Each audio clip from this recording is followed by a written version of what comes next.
Good morning. आज आपला 18वा दिवस आहे. आताच्या रविवारी आपण काय केलं की ऑफलाईन टेस्ट घेतली. पण येत्या रविवारपासून मला असं वाटतं की आपण ऑनलाईन टेस्ट घेऊया. ज्याने की काय होईल, मला कोण टॉपर आहे ते कळेल आणि तुमचा अभ्यास कसा चालू आहे ते सुद्धा कळेल. आता ह्या टेस्टमध्ये आपण काय करणार आहोत की फक्त पी-डी-एफ मधले क्वेश्चन्स न घेता, जे मी तुम्हाला एक्सप्लेन करते, जे बाकीचे क्वेश्चन्स सांगते, त्याच्यावर सुद्धा क्वेश्चन येऊ शकतात. त्यामुळे काय करा की व्यवस्थित छोट्या-छोट्या नोट्स काढा. आता आपण काय करणार आहोत, जे पहिले 4 टॉपर येतील त्यांना आपण कॅश प्राइस ठेवणार आहोत. जे फर्स्ट येईल त्याला ₹200, जे सेकंड येईल त्याला ₹150, जे थर्ड येईल त्याला 100 आणि जे फोर्थ येईल त्याला ₹50 असं प्राइसचं स्वरूप असणार आहे. जे वीकली लेक्चर्स होतात त्याचा व्यवस्थित अभ्यास करा, शॉर्ट नोट काढा. आपण त्याच्यावर टेस्ट घेणार आहोत. ठीक आहे? चला तर मग सुरू करूया आपल्या आजच्या व्हिडिओला. आपलं लेक्चर सुरू करायच्या अगोदर काल मी जो तुम्हाला प्रश्न विचारला होता त्याचं उत्तर बघूया.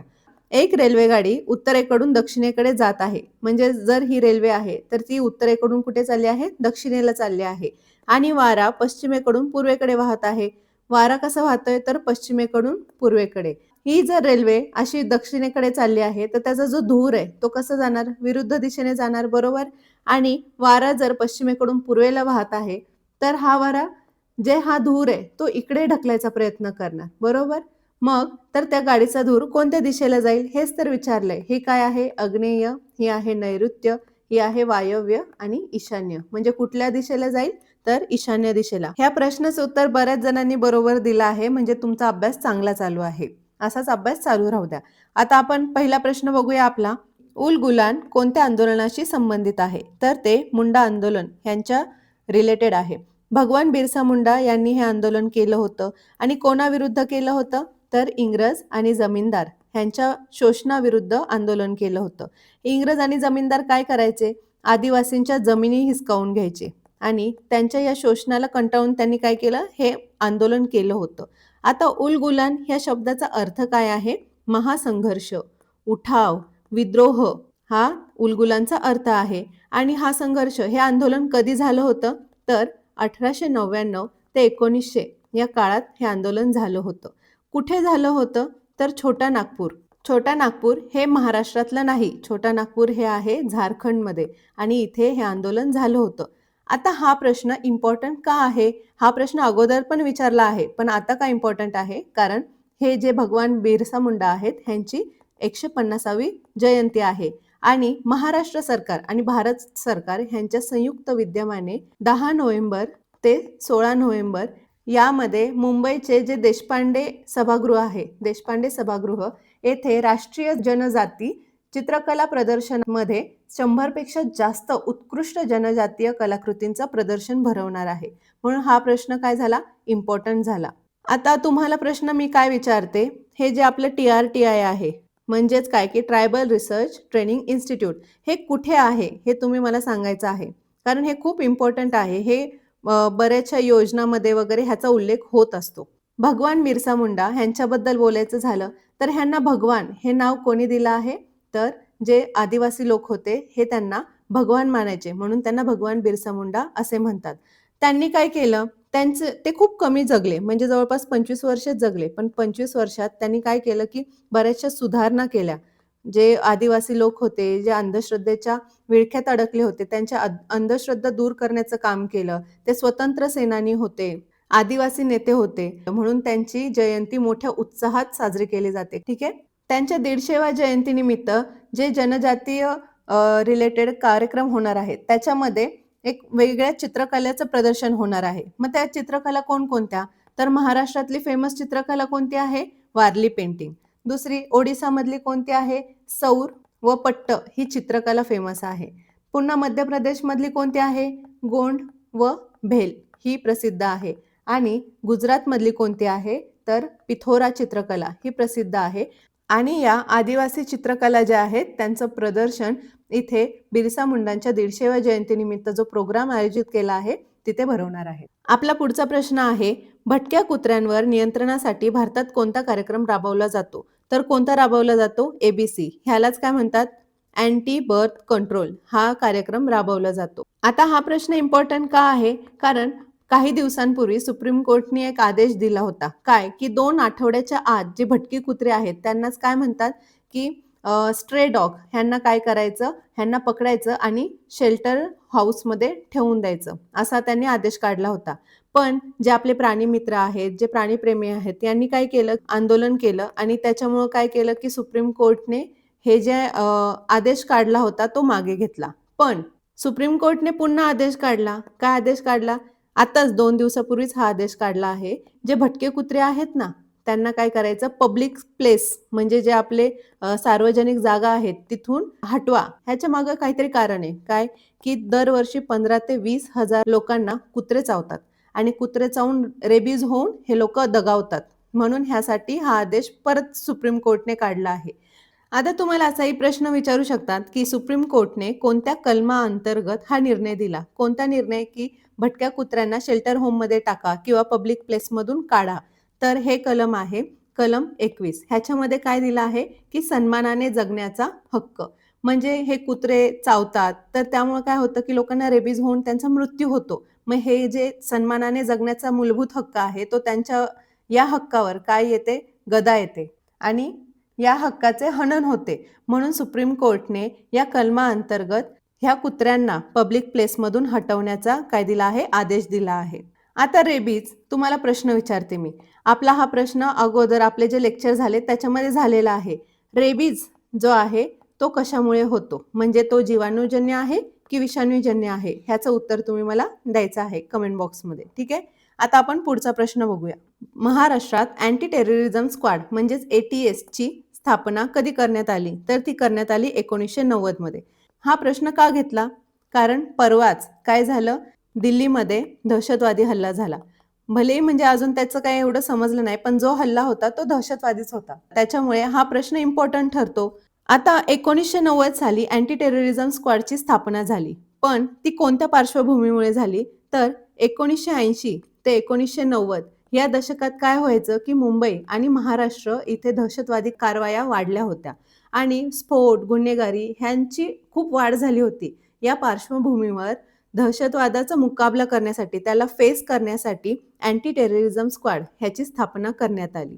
आता ह्याच्याचमुळं जी NIAची जी स्थापना झाली, NI ॲक्ट 2008 ह्याच्या अंतर्गत झाली. 26/11 इथे जेव्हा जो बॉम्बस्फोट झाला होता, त्या हल्ल्यानंतर ह्याची स्थापना झाली.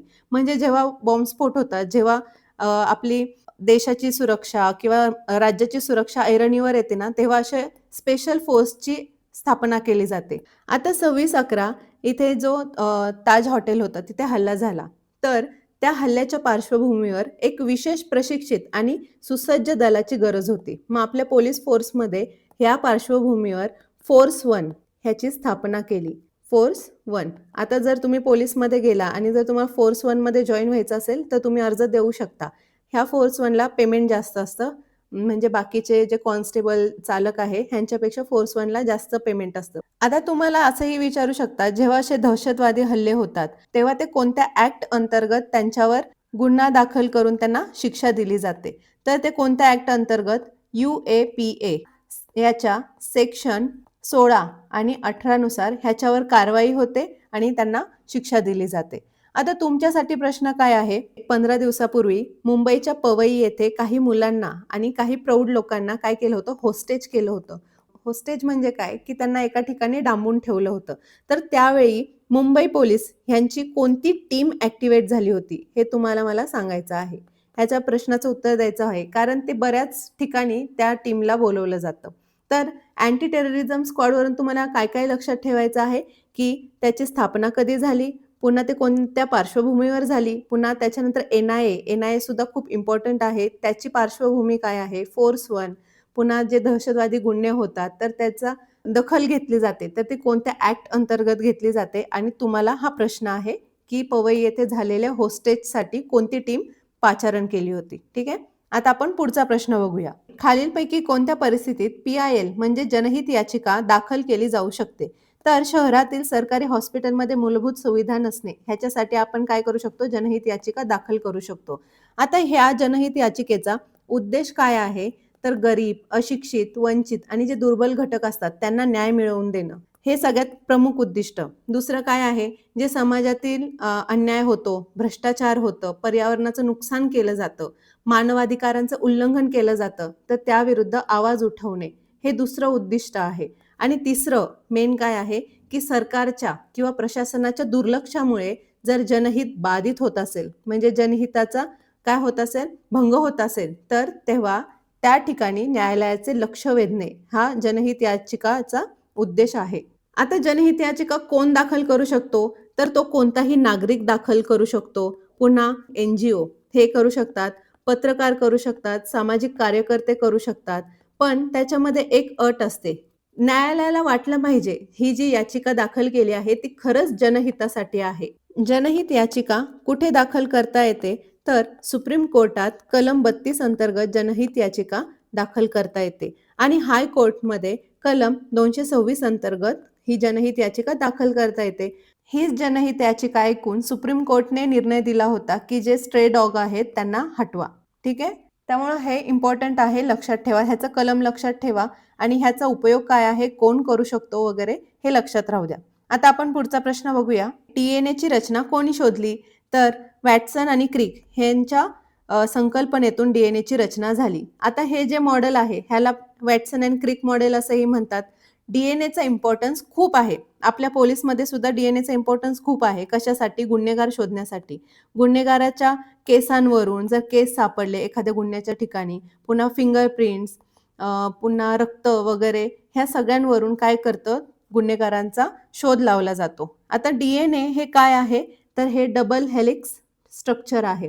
ह्याच्यामध्ये काय असतं, हे जे ॲडेनाईन, थायमिन, सायटोसिन, ग्वानिन हे नायट्रोजन बेसेस असतात आणि नेहमी A T बरोबर मॅच होतो आणि C हा G सोबत मॅच होतो. ह्यांना बेस्ट फ्रेंड्स असंही म्हणतात. आता आणखी इंटरेस्टिंग फॅक्ट्स सांगायचं झालं तर असं म्हणतात, जर तुमच्या शरीरातला हे जो DNA आहे ना, तो जर सरळ रेषेत आणला तर तो पृथ्वीपासून सूर्यापर्यंत जाऊन आणि पुन्हा परत येऊ शकतो. आणि किती वेळा? 600 वेळा असं म्हणतात. हे एवढं मोठं स्ट्रक्चर. DNA फक्त मानवातच नाही तर वनस्पतीमध्ये पण सापडतो, अजून प्राण्यांमध्ये पण सापडतो. आता वनस्पतीमध्ये सापडतो म्हणूनच काय केलं जातं, हे जे नवीन हायब्रिड व्हरायटीज वगैरे येतात, हे काय करतात, DNA वापरून हे जे क्रॉस ब्रीडिंग वगैरे करून वनस्पती म्हणजे क्रॉप्सच्या काय म्हणतात इम्प्रूव्ड व्हरायटीज आणतात. आता पहिला DNA 1869 मध्ये फेडरिक मिशर ह्यांनी ह्याचा शोध लावला होता. पण काय केलं, की त्यावेळी ह्याची दखल घेतली गेली नाही. वॅटसन आणि क्रिक यांना 1962 साली फिजिओलॉजी आणि मेडिसिन क्षेत्रातले नोबेल प्राइज देण्यात आले. कशासाठी? तर त्यांनी DNA रचनाचा शोध लावला म्हणून. आणि हा खूप इम्पॉर्टंट शोध आहे, तुम्ही वाचलंच असेल. ठीक आहे? आता आपण काय करूया, पुढचा प्रश्न बघूया. आपला पुढचा प्रश्न आहे, दुधामध्ये कोणते प्रमुख प्रथिने आढळतात? हे चित्रामध्ये गेलं. कोणते आढळतात? तर एक केसिन आढळतं आणि दुसरं म्हणजे व्हे प्रोटीन आढळतं. हे केसिन कशामध्ये होतं? जे दही, पनीर बनवतो ना आपण, तेव्हा जो घट्ट भाग राहतो, हे बघा, हा जो घट्ट भाग राहिलाय, हे जे आहे ते आहे केसिन. आता तुमच्यासाठी प्रश्न काय आहे? आपल्याला मुंगी चावते, बरोबर? तेव्हा असं खूप दुखतं आणि असं फोड वगैरे येतो. तर मुंगीमध्ये कोणतं ॲसिड असतं? त्यामुळे आपल्याला तिथे जळजळ होते. आणि चिंचेमध्ये कोणतं ॲसिड असतं, ज्याच्यामुळे चिंच काय लागते? आंबट लागते. चिंचेमध्ये कोणतं ॲसिड असतं? ह्या दोघांमध्ये कोणतं ॲसिड असतं हे मला तुम्ही सांगायचं आहे. आणि ह्याच्यावर प्रश्न सुद्धा विचारलेला. त्यामुळे ह्याचं उत्तर तुम्ही मला द्यायचंय. आता आपण पुढचा प्रश्न बघूया. आता आपलं मराठी सुरू झालं. मराठीमध्ये क्रियाविशेषण हा इम्पॉर्टंट टॉपिक आहे. पण सगळ्याच जिल्ह्यांमध्ये क्रियाविशेषण ह्याच्यावर प्रश्न सापडले नाहीत. पण ज्याच्यावर सापडले, नागपूरच्या प्रश्नपत्रिकेमध्ये ह्याच्यावर खूप डीपमध्ये प्रश्न विचारले होते. त्यामुळे हा क्वेश्चन इम्पॉर्टंट ठरतो, हा टॉपिक इम्पॉर्टंट ठरतो. कारण कशावरही कसेही प्रश्न विचारू शकतात. जर एका जिल्ह्याला कधीच विचारलं नाही तर त्या जिल्ह्याला नंतर विचारू शकतात. त्यामुळं कुठलाच टॉपिक मराठीचा स्किप करायचा नाही. आता क्रियाविशेषण म्हणजे काय, की क्रियापदाबद्दल जो शब्द विशेष माहिती सांगतो त्याला क्रियाविशेषण असे म्हणतात. क्रियाविशेषणाचे अर्थावरून किती प्रकार पडतात? तर 6 प्रकार पडतात. आणि स्वरूपावरून किती प्रकार पडतात? तर 2 प्रकार पडतात. आता त्याचं एक्सप्लेनेशन जे आपण क्वेश्चन घेऊ त्याच्यामध्ये बघूया. मग आपण मराठीच्या पहिल्या प्रश्नाला सुरुवात करूया. आपला पहिला प्रश्न आहे, हा थोडासा व्हास्ट होईल कारण मी इथे सगळ्याचं एक्सप्लेनेशन करणार आहे. ठीक आहे? मी आज गावी जाणार आहे या वाक्यातील आज हा शब्द कोणत्या प्रकारचे क्रियाविशेषण आहे? आज हे कोणत्या प्रकारचं आहे? कालवाचक. कारण आज हा शब्द काय सांगतो आपल्याला की क्रिया केव्हा घडणार आहे, बरोबर? केव्हा म्हणजेच काय की तो काय दर्शवतो? काळ दर्शवतो, म्हणून कालवाचक. आता रीतिवाचक. रीतिवाचक म्हणजे काय की रीतिवाचकचे 3 पुन्हा प्रकार पडतात. कोणकोणते? एक प्रकारदर्शक, दुसरा अनुकरणदर्शक आणि तिसरा निश्चयदर्शक. प्रकारदर्शक मध्ये काय सांगतात की क्रिया कशी घडली हे सांगतात. म्हणजेच काय की असे, तसे, जसे वगैरे असं क्रिया कशी घडली हे सांगतात. अनुकरणवाचक म्हणजे काय की एखादी क्रियेमध्ये जर ध्वनी किंवा गतीचं अनुकरण केलं जातं, ध्वनी किंवा गतीचं अनुकरण केलं जातं, तेव्हा अनुकरणवाचक हे क्रियाविशेषण होतं. आता उदाहरणार्थ काय की झटकन, पटकन, पटपट, चमचम, वटवट हे काय आहेत? अनुकरणवाचकचे उदाहरण आहेत. निश्चयवाचक म्हणजे काय की जिथे क्रियेची निश्चिती असते. मी उद्यापासून नक्कीच ग्राउंडवर येणार. हे काय झालं? निश्चिती झाली. म्हणजेच काय की नक्की, खचित. तो खचितच खोटं बोलतो. खचित, खरोखर. पुन्हा निखलस, खुशाल वगैरे हे निश्चयवाचकचे उदाहरणं आहेत. आता स्थलवाचक. स्थलवाचक मध्ये किती प्रकार येतात? इथे पण 2 प्रकार येतात. पहिला आहे स्थितीदर्शक आणि दुसरा आहे गतिदर्शक. स्थितीदर्शक मध्ये क्रिया कोठे घडली हे सांगितलं जातं आणि त्याचे उदाहरण काय आहेत की येथे घडली, तेथे घडली, जिथे, वर, खाली हे काय आहेत? स्थितीदर्शकची उदाहरणं आहेत. आणि गतिदर्शक. गतिदर्शक म्हणजे काय की क्रिया कोठून घडली हे सांगितलं जातं. कोठून घडली म्हणजे काय की वरून, खालून, इकडून, तिकडून हे काय आहेत? गतिवाचक क्रियाविशेषण आहेत. कालवाचक. आपण आत्ताच हे उदाहरण पाहिलं, पण कालवाचक मध्ये सुद्धा 3 प्रकार पडतात. कोणते? तर पहिला आहे कालदर्शक, दुसरा आहे सातत्यदर्शक आणि तिसरा आहे आवृत्तीदर्शक.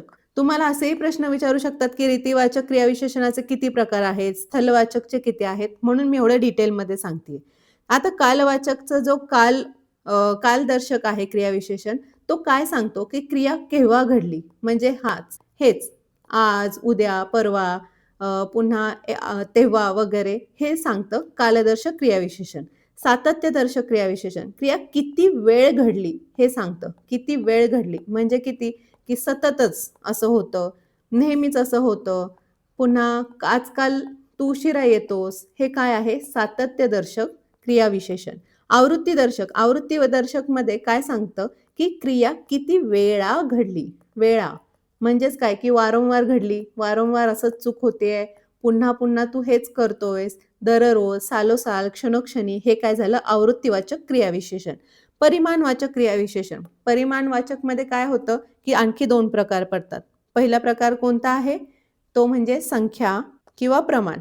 ह्याच्यामध्ये काय सांगितलं जातं की क्रियेचे प्रमाण किती आहे हे सांगितलं जातं. उदाहरणार्थ काय की कमी, जास्त, थोडे हे काय आहेत?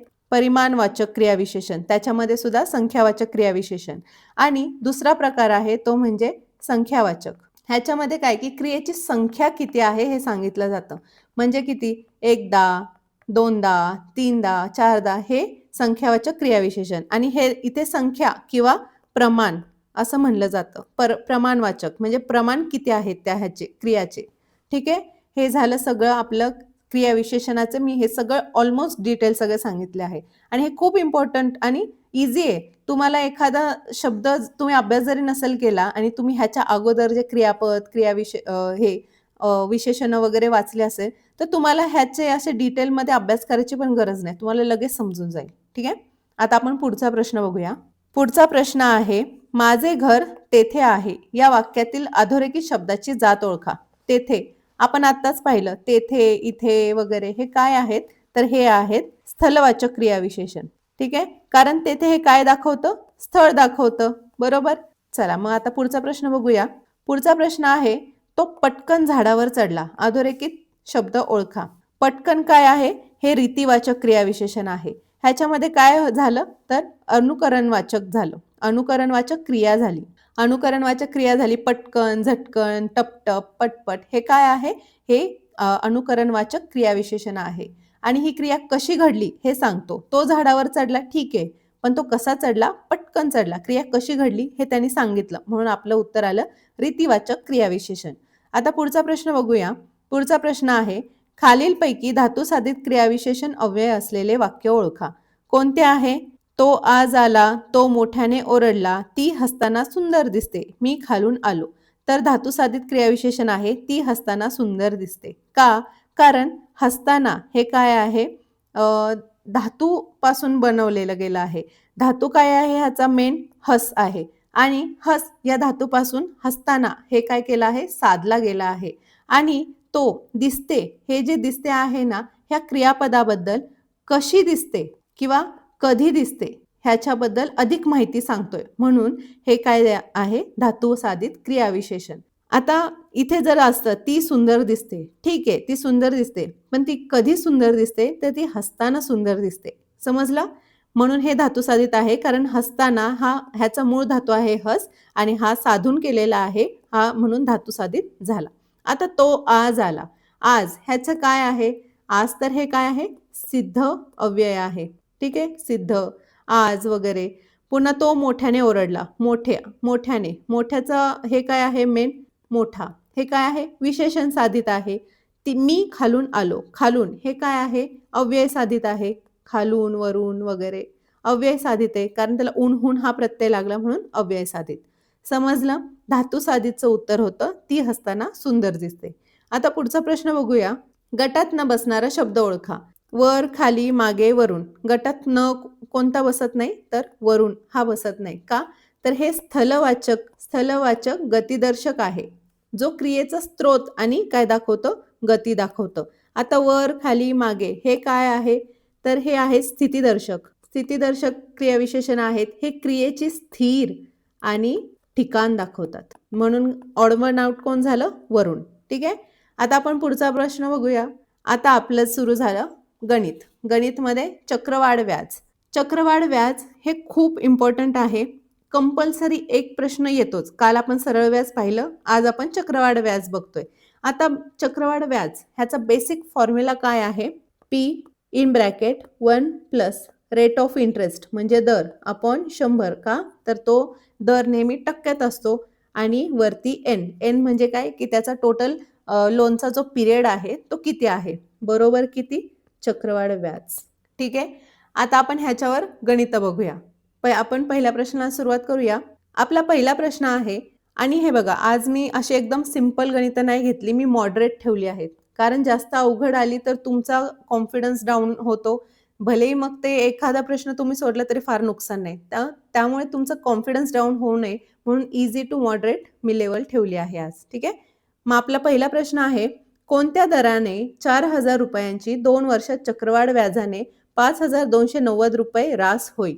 आपल्याला मुद्दल किती दिली आहे? 4,000 रुपये. आपल्याला काय काढायचं आहे? दर काढायचा आहे. म्हणून दर किती लिहिते मी? आरच लिहिते, भागिले 100 आणि ह्यांचा काय? वर्ग. बरोबर. आपली चक्रवाढ व्याजाची रास किती दिली आहे? 5,290. इथे जे मी चक्रवाढ व्याज सांगितलं ना, ही टोटल असते, म्हणजे काय? रास असते. व्याज अधिक मुद्दल मिळून ही रास होते. ठीक आहे. आता आपण हे बघूया, हे सॉल्व करूया. 4,000 आहे ते मी काय करते? त्याला मी इकडे घेऊन जाते.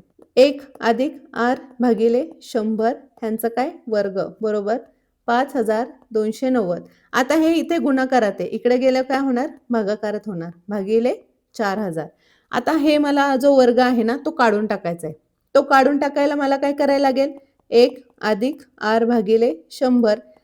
हे वर्ग काढायचा म्हटल्यावर मला ह्यांना वर्गमुळात घ्यावं लागेल, तेव्हा हा जो वरचा वर्ग आहे तो जाणार. 5,290 भागिले 4,000. ह्यातला हा शून्य गेला, हा शून्य गेला. 1 अधिक r भागिले 100. आता 529 हे कोणाचं वर्गमूळ आहे? तर 23चं. 400 हा कोणाचा वर्ग? 529 हा 23चा वर्ग आहे आणि 400 हा कोणाचा वर्ग आहे? तर 20चा वर्ग आहे. बस. मग आता काय करायचं? फक्त इझिली सॉल्व करायचं आहे. मी थोडंसं इकडे लिहिते. 1 अधिक r. आता हे 100 आहे, बरोबर. ह्या 100ने इकडे जर गेले तर इथे काय होणार? इथे सुद्धा 1ने 100ला भागलं आणि खाली राहिले 100. ह्यांचा लसावी एकत्र केला थोडक्यात आणि 23 भागिले 20. आता कटाकटी करायची. 20 पंचे 100. किती आलं? 100 अधिक r बरोबर. हे 5 काय करणार? इकडे गुणाकारात जाणार. 23 पाचे 115. मग आरची किंमत काय आली? 115 मधून 100 गेले, किती राहिले? 15. आणि हेच आपलं उत्तर आलं 15%. ठीक आहे. इझी होतं. मी तुम्हाला थोडंसं असं एक्सप्लेन करून सांगितलं म्हणून थोडंसं असं लेंदी वाटलं असेल. सोपं आहे हे. आता पुढचा प्रश्न बघूया. एक रक्कम चक्रवाढ व्याजाने 5 वर्षात तिप्पट होते, म्हणजे 3 पट होते. तर तीच रक्कम त्याच दराने किती वर्षात 81 पट होईल? इथे मी तुम्हाला हे खूप इझिएस्ट वेने सॉल्व्ह करून दाखवणार आहे. एक रक्कम आहे, जी पण असेल ती 100 असो, 200 असो, लाखभर असो. पण ती काय होते? तर 5 वर्षात ती किती पट होते? 3 पट होते. 3 पट म्हणजेच काय? की 3चा 1 घातांक. बरोबर? मग आता ती किती वर्षात किती पट होणार? 81 पट. आपल्याला तेच काढायचंय. आता इथे बघा, 81 पट म्हणजे 3ची कितवी पट? 3 त्रिक 9, 9 त्रिक 27, 27 त्रिक 81. म्हणजे 3ची कितवी पट? 1, 2, 3, 4. 3ची चौथी पट. आता 3ची पहिली पट किती वेळात होती? किती वर्षात होते? 5 वर्षात. मग 3ची चौथी पट जी आहे ती किती वर्षात होईल? तर 4 गुणिले 5 बरोबर 20. आणि ते कधी होणार? हे 81 पट कधी होणार? 20 वर्षात होणार. हेच आपलं उत्तर फायनल. ही सगळ्यात सोपी मेथड मी सांगितली तुम्हाला. जास्त डोकं लावायचं नाही, जास्त ते काय म्हणतात सूत्र वगैरे वापरायची गरज नाही. तुम्ही थोडंसं लॉजिकली विचार केला की तुम्हाला उत्तर मिळून जाईल. ह्याचं उत्तर आलं 20 वर्षे. ठीक आहे. आता पुढचा प्रश्न बघूया. हे बघा, मी इथे अशी गणितं घेते जे युनिक असतात. कारण जे नॉर्मल असतात ते सगळ्यांना सोडवता येतात आणि ते इझिली अवेलेबल पण आहेत. पण जे थोडेसे ट्रिकी आहेत किंवा जे थोडेसे असे युनिक आहेत ना, ते तुम्हाला कोण सांगत नाही. ते मुद्दाम मी तेच प्रश्न घेतलेले आहेत. आपला पुढचा प्रश्न आहे, दर साल दर शेकडा 5% दराने 1600 रुपयांचे 1 वर्षाचे चक्रवाढ व्याज किती? तुम्हाला इथं मला बेसिक सांगायचं आहे. बेसिक काय? की जे 1 वर्षाचं जे पण सरळ व्याज असतं ना, तेच चक्रवाढ व्याज असतं. हे बेसिक आहे. म्हणजे तुम्ही 1 वर्षाचं जे सरळ व्याज असेल तेच तुमचं चक्रवाढ व्याज 1 वर्षासाठी असणार आहे. मग आपल्याला प्रश्न काय विचारला आहे? 5% दराने 1600 रुपयांचे 1 वर्षाचे चक्रवाढ व्याज किती? तेच तर आपल्याला काढायचं आहे. ह्या शून्याला हा शून्य गेला, ह्या शून्याला हा शून्य. 16 पंचे 80. हेच आपलं उत्तर आहे. आता आपण पुढचा प्रश्न बघूया. एका रकमेचे 2 वर्षांचे 5% दराने सरळ व्याज 500 रुपये आहे. तर त्याच रकमेचे त्याच दराने 2 वर्षांचे चक्रवाढ व्याज किती? हे बघा, आपल्याला माहिती आहे की जे पहिल्या वर्षाची जे सिंपल इंटरेस्ट म्हणजे सरळ व्याज आणि जो चक्रवाढ व्याज म्हणजे कंपाऊंड इंटरेस्ट हा काय असतो? सेम असतो. मग आपल्याला काय दिले इथे? 2 वर्षांचं दिलंय. आपण जर 1 वर्षांचं काढलं तर दुसऱ्या वर्षाचं काढायला आपल्याला सोपं जाईल. पण आपल्याला काय केलं इथे? आपल्याला इथे मुद्दलच दिलेली नाही. त्यामुळे आपण काय करूया? अगोदर मुद्दल काढूया. मग मुद्दल गुणिले किती वर्षांचं हे सरळ व्याज आहे? 2. किती दराने? 5% दराने. आणि ते किती आहे? 500 रुपये. आता हे 500 रुपये 2 वर्षांसाठी आहे. बरोबर? मग आपण मुद्दल काढूया. 5 एक 5, 2 घालूया, 2 पंचे 10. म्हणजे मुद्दल किती आली? 5000 रुपये. कारण हे 100 इकडे जाणार ना गुणाकारात. 5000 रुपये. आता 5000 रुपये मुद्दल आली खरी. पण 1 वर्षाचं व्याज किती होणार हे आपल्याला अगोदर काढायला पाहिजे. हे 202 वर्षांचं आहे. मग 1 वर्षाचं किती? आता सिंपल इंटरेस्ट प्रत्येक वर्षी सेमच राहतो. चक्रवाढ व्याजासारखा तो व्याजावर व्याज, व्याजावर व्याज असा होत नाही. मग इथे सिंपल इंटरेस्ट किती होणार? जर 2 वर्षासाठी 500 आहे, तर 1 वर्षासाठी तो किती होणार? 250 रुपये. ठीक आहे? समजलं? मी तुम्हाला काढून दाखवते. आता ही आपली 5000 रुपयाची मुद्दल आहे. बरोबर? आपल्याला 1 वर्षासाठी काय काढायचंय? सरळ व्याज काढायचंय. मग किती दराने? 5% दराने. किती येणार? 5 5 25 आणि हा 0. आलं का नाही? कारण जे सरळ व्याज असतं ते दरवर्षी सेम असतं. चक्रवाढ व्याज हे व्याजावर व्याज लागून वाढतं. आता आपल्याला 1 वर्षाचं तर चक्रवाढ व्याज मिळालं किती? 250 रुपये. आता दुसऱ्या दिवशी काय होणार? की हे जे 250 आहे त्याच्यावर आणखी व्याज लागणार दुसऱ्या वर्षी. किती लागणार? 5%. मग किती येणार? हे शून्याला हा शून्य, 5 दुने 10, 2 इकडे भाग गेला, 2 1 2, 2 दुने 4, 2 पंचे 10, 12.5. मग आपल्याला प्रश्न काय विचारलाय? की 2 वर्षांचा चक्रवाढ व्याज किती? किती? हे अगोदरचे 250, हे दुसऱ्या वर्षीचे, हे 12.5 काय होणार? ह्याच्यात ऍड होणार. म्हणजे 250 अधिक 12.5 किती येणार? 250 आणि 250 500 आणि हे दुसऱ्या वर्षाचं 12.5 आणखी त्याच्यामध्ये ॲड झालं 12.5 किती येणार? 512.5 म्हणजे आपलं उत्तर आलं 512.5.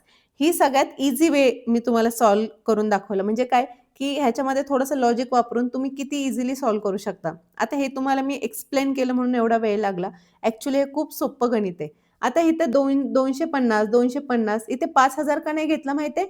कारण आपल्याला फक्त चक्रवाढ व्याज काढायचंय आणि जर आपण व्याजावर व्याज चढवलं तर ते काय येणार? 2 वर्षाचं व्याजच येणार आहे ना. मग ह्याच्यात मुद्दल घ्यायची काय गरज आहे का? नाही. जास्त कॉम्प्लिकेटेड करायचं नाही. एक दुसरी मेथड होती. जर म्हणजे तुम्हाला एक मी सांगते. आता इथे आपल्याला काय मिळालं? मुद्दल मिळाली, बरोबर? मग तुम्ही हे मुद्दल चक्रवाढ व्याजामध्ये ठेवून जर तुम्ही काढलं असतं, उत्तर काढलं असतं, तर तसं पण आलं असतं. पण मला तेवढं ते फॉर्म्युलामध्ये ठेवून वगैरे एवढं म्हणजे असं एवढं डीपमध्ये जायचं नाही. हे मी सिंपल वेने सॉल्व्ह केलं. ठीक आहे? आता पुढचं बघूया आपण. पुढचा प्रश्न आहे 10,000 रुपयांचे 10% वार्षिक दराने एका वर्षाचे चक्रवाढ व्याज किती? जर व्याज हे काय आहे? 6माही मोजले जात आहे. अशा प्रश्नांमध्ये काय करायचं असतं माहितीये? जो दर असतो ना तो निम्मा करायचा असतो. का? कारण हे जे आहे ते कंपाऊंडेड हाफ इयरली आहे. म्हणजे चक्रवाढ व्याजावर जो दर आहे तो 6 महिन्याला लावलेला आहे. मग एका वर्षात तो किती वेळा होणार? 2 वेळा होणार. म्हणून दर काय करायचा? निम्मा करायचा आणि त्याचा जो काय म्हणतात वर्ष आहे, त्याचा जो टेन्युअर आहे तो किती करायचा? वर्ष डबल करायचे. कारण हे एकदा लागले पण वर्षाला किती वेळा लागणार आहे? 2दा लागणार आहे. समजलं? मग आपण आता हे सॉल्व्ह करूया. सिंपल काय करायचं? चक्रवाढ व्याजचं जे सूत्र आहे त्याच्यामध्ये ठेवून द्यायचं. 10,000 मुद्दल आहे. त्याचं 10% वार्षिक दराने दर काय होणार? निम्मा होणार. म्हणजे किती होणार? 5% होणार.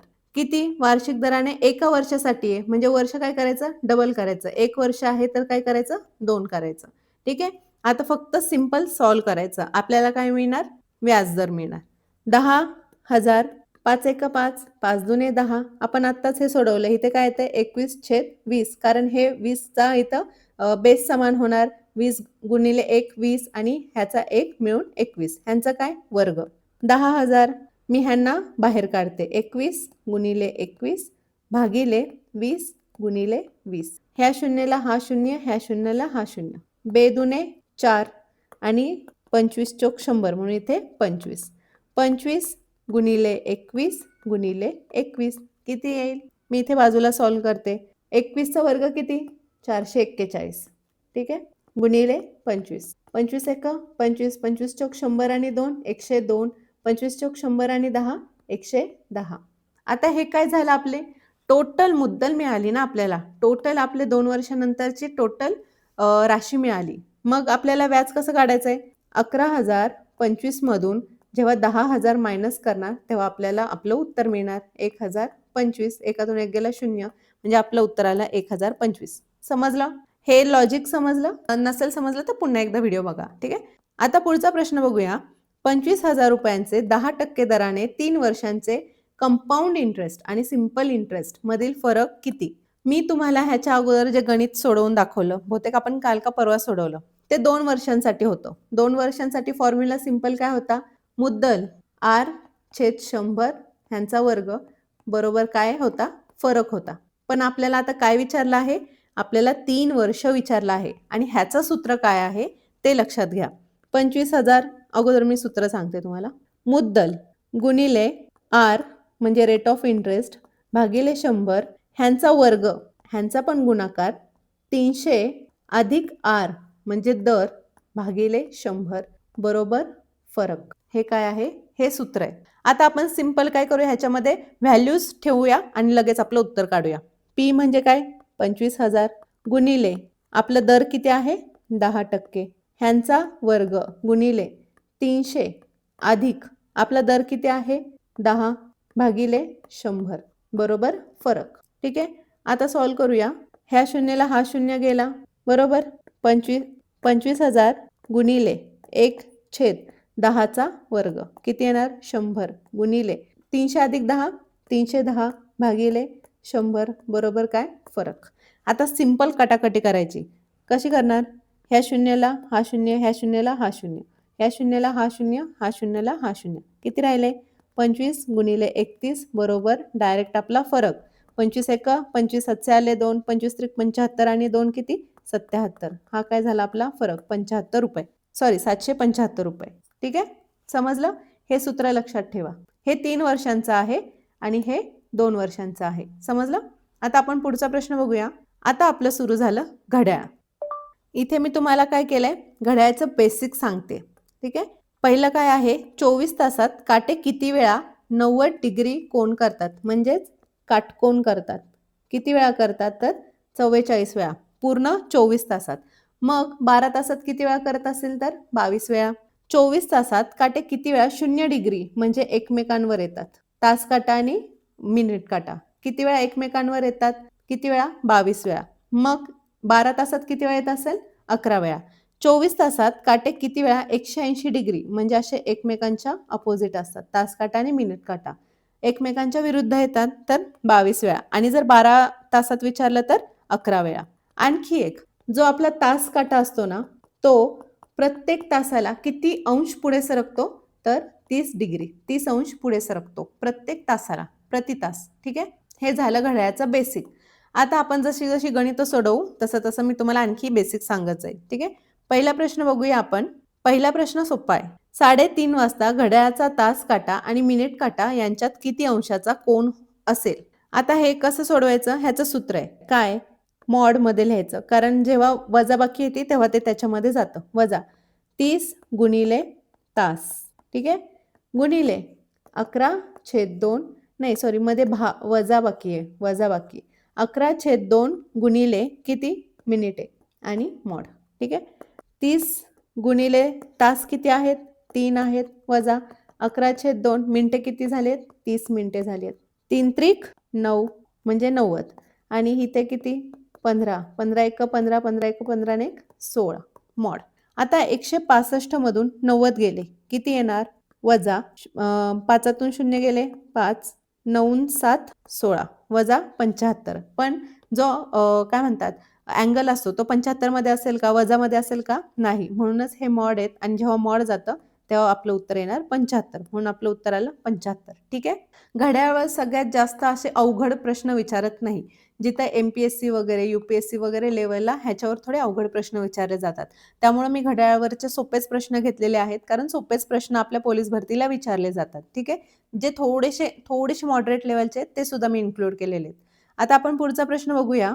पुढचा प्रश्न आहे PYQ पुणे पोलीस 2021 मध्ये हा प्रश्न विचारला होता. एका घड्याळात 6:15 झाली आहेत.